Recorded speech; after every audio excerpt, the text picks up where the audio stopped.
Ever had a concussion doing television? All the time.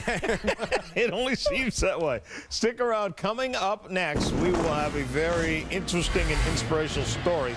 Ball State wide receiver Dante Love talked for the first time since his career ended abruptly in September. That's the first thing I asked the doctor when I seen him there, would I be able to play again? And he said, no.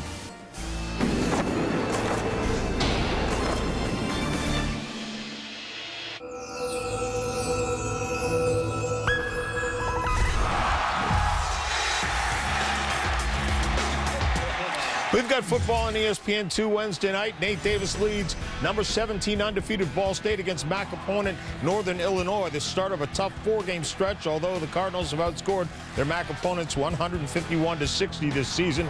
Ball State making a run at perfection despite losing one of its best players to a horrific injury this year. That's wide receiver Dante Love, who was coming off a 100-catch season, was looking forward to playing in the National Football League, and then in a game earlier this year against Indiana, suffered an injury and a broken neck. Recently, he sat down for his first one-on-one interview with our Reese Davis. Dante Love, fumble there, picked up by Kirk down the sidelines. It's a wide ball and an Indiana touchdown. But goodness, what a hit on Dante Love, and he's still down. It was just like I just went into a dream, or for a minute, like, you know how in movies, how you can just hear your heart beating, like, it was kind of like that, and I just couldn't move, and I hit the ground slow, boom. And next thing you know, all the doctors was in my face, and I'm like, you know, yeah, back up, I'm all right, you know what I mean? And, I mean, that's when they touched the back of my neck. After a while, I was telling them I was okay, and they said, oh, I think I hurt my neck, and I told them no, and they touched the back of my neck, and I was in pain, and that's when they said I had to go to the hospital. What was going through your mind when they wheeled you off the field? When I heard my teammates, that was the hardest part, you know, because I was on their sideline, and then they rolled me right over to my teammates, and I can hear them saying, you know, like, it's going to be okay, and we're going to win for you, stay strong, and that's when it just was like, oh, man, you know what I mean? It's just like, I just didn't want to leave them, and that hurt a lot more than anything, is getting rolled off the field, because that's not me, you know what I mean? What do you remember about the trip to the hospital? I can remember just being on this board, and it was just hurting so bad with my back, my legs, my ankles. I mean, it was just killing me. And when I got to the hospital, you know, everyone was just, they were doing a great job. They took me in, got an x-ray. You know, normally they lay the news on you soft, and they just, well, you broke your neck. And I'm like, oh my God. You know what I mean? Like, you don't hear that all, I broke my neck. I'm just like, and then the next question I asked after that was, would I be able to play again? And the doctor there said he didn't know, but then they had to fly me to Methodist Hospital. So when they flew me to Methodist Hospital, that's the first thing I asked the doctor when I seen him there, would I be able to play again? And he said, no.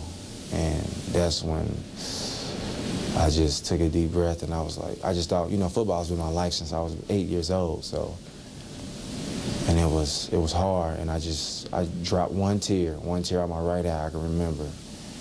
And I took a deep breath, and well, that's what he wanted. And I said, that's what the Lord wanted, so I'm okay. And I just moved on from there.